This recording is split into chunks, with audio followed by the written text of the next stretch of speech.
কেমন জিনিস। আগেই বলেছি তাকওয়ার ব্যাপারে আমাদের ভুল ধারণা হলো। আমরা যদি দেখি সমাজের মধ্যে যেই মানুষটার মাথায় টুপি, মাথায় পাগড়ি, 7 গজ 7 হাত লম্বা, পাগড়ি কয় হাত লম্বা হয়? 7 হাত। আপনার টুপির দৈর্ঘ্য উচ্চতা আসমান থেকে জমিন পর্যন্ত, আপনার পাঞ্জাবির দৈর্ঘ্য বাংলাদেশ থেকে সৌদি আরব পর্যন্ত, আপনার দাড়ির দৈর্ঘ্য বাংলাদেশের টেকনাফ থেকে তেতুলিয়া, কিন্তু আপনি অশ্লীলতা, বেহায়াপনা, টেন্ডারবাজি, চাঁদাবাজি আপনি বন্ধ করার কোন পদক্ষেপ নাই। আপনার এলেন, আপনার আমল আল্লাহ তাআলার কাছে গ্রহণযোগ্য নয়। দলিলটা নিয়ে নেন। তুমিনুনা বিবাদিল কিতাবি ওয়া তাকফুরুনা বিবাদ। আল্লাহ বলেন কিতাবের কিছু অংশ তুমি মানলে, নামাজেরটা মানলে, রোজারটা মানলে, হজেরটা মানলে, যাকাতেরটা মানলে না, কিন্তু আল্লাহ বলেন ওয়াল তাকুম মিনকুম উম্মাতুন ইয়াদউনা ইলাল খায়রি ওয়া ইয়া'মুরুনা বিল মা'রুফি ওয়া ইয়ানহাউনা আনিল মুনকার ওয়া উলাইকা হুমুল মুফলিহুন। আর একবার বলেন আল্লাহু আকবার।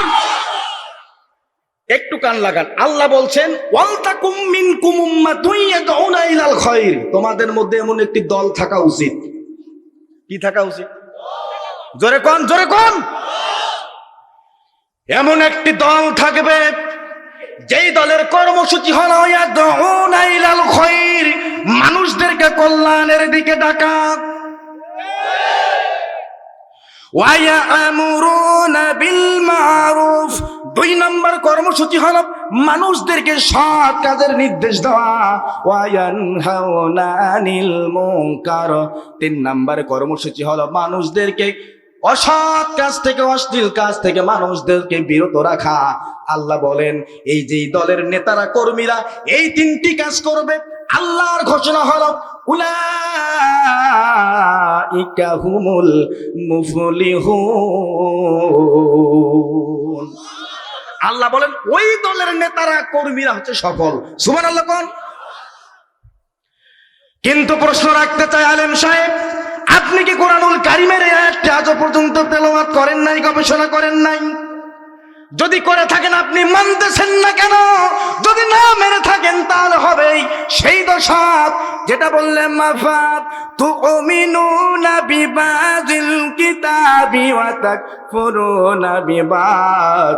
কিতাবের কিছু অংশ মানলে কিন্তু কিছু অংশ মানলে না। আল্লাহ বলেন তোমার এই আমল আমি আল্লাহর কাছে গ্রহণযোগ্য হবে না। মন খারাপ করতেছেন নাকি? মন খারাপ করার কোনো কারণ নাই। প্রত্যেকটি কথার পিছনে আয়াত তেলাওয়াত হবে ইনশাআল্লাহ। প্রিয় বন্ধুগণ আমার খেয়াল করুন তাকওয়া কেমন জিনিস। বলছিলাম হযরত ওমর রাদিয়াল্লাহু তাআলা আনহু উবাই ইবনে কাব রাদিয়াল্লাহু তাআলা আনহুকে জিজ্ঞাসা করলেন, ভাই উবাই ইবনে কাব, তাকওয়াটা কেমন জিনিস আপনি যদি আমাকে একটু ব্যাখ্যা করে শোনাতেন বড় উপকৃত হতাম। উবাই ইবনে কাব বলে, উমর তুমি কি এমন কোন গিরিপথ দিয়ে হেঁটেছো নাকি? সরু গিরিপথ, মেরিন ন্যারোল্যান্ড, এত চিকনা পথ, সরু পথ, যার সামনে রয়েছে কাঁটাযুক্ত ঘাস, পিছনে রয়েছে কাঁটাযুক্ত ঘাস, ডান দিকে রয়েছে কাঁটাযুক্ত ঘাস, বাম দিকে রয়েছে কাঁটাযুক্ত ঘাস। সামনের দিকে যদি তুমি ঝুঁকে পড়ো তাহলে কাঁটার আঘাতে তোমার জামা ছিঁড়ে যাবে, চামড়া ছিঁড়ে যাবে, মাংস ছিঁড়ে যাবে, রক্তাক্ত হয়ে যাবে।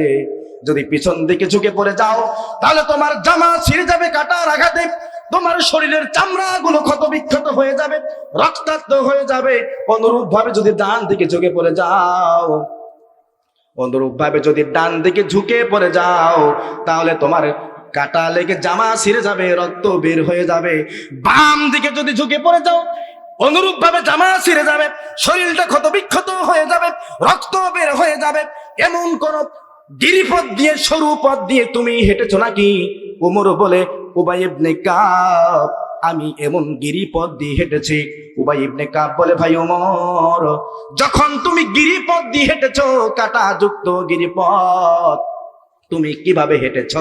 উমর বলে, ও উবাই ইবনে কাব, আমি যখন গিরিপথ দিয়ে হেঁটেছি, অত্যন্ত সতর্কতার সাথে, সন্তর্পণে, সাবধানতার সাথে আমি হেঁটেছি, যাতে করে কাঁটার আঘাত লেগে আমার জামা ছিঁড়ে না যায়, আমার শরীরের চামড়াগুলো ছিঁড়ে না যায়, মাংসগুলো ছিঁড়ে না যায়, রক্তাক্ত না হয়, এমন ভাবে আমি সতর্কতার সাথে সন্তর্পণে হেঁটেছি।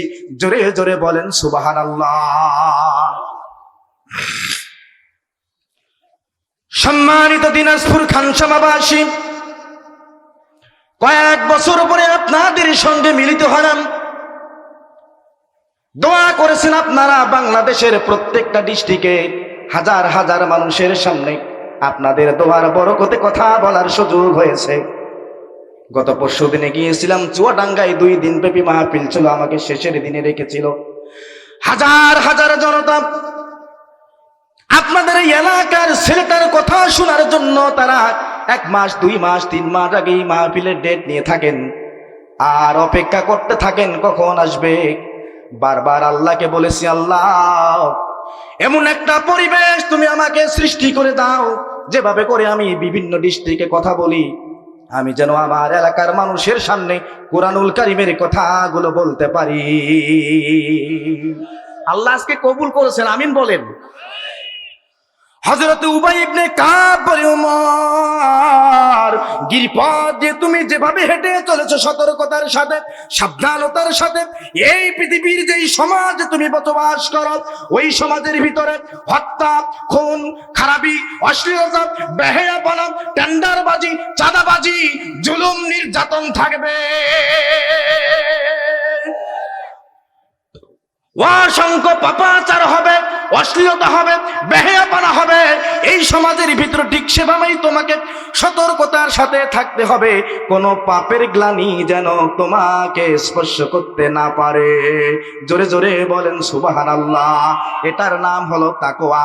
উবাই ইবনে কাব বলে, উমর, শুধু তাই নয়, এই পৃথিবীর যেই দিকে ইসলামের বিরুদ্ধে কথা হবে, মুসলমানের বিরুদ্ধে কথা হবে, কোরআনের বিরুদ্ধে কথা হবে, আল্লাহর বিরুদ্ধে কথা হবে, রাসূলের বিরুদ্ধে কথা হবে, যারা দুনিয়ার জিন্দেগিতে এই পৃথিবীর জমিনে আল্লাহর আইন বিধানকে বাস্তবায়ন করতে চায়, তাদের বিরুদ্ধে যারা কথা হবে, তাদের বিরুদ্ধে লড়াই করতে হবে। জোরে বলেন ঠিক কিনা?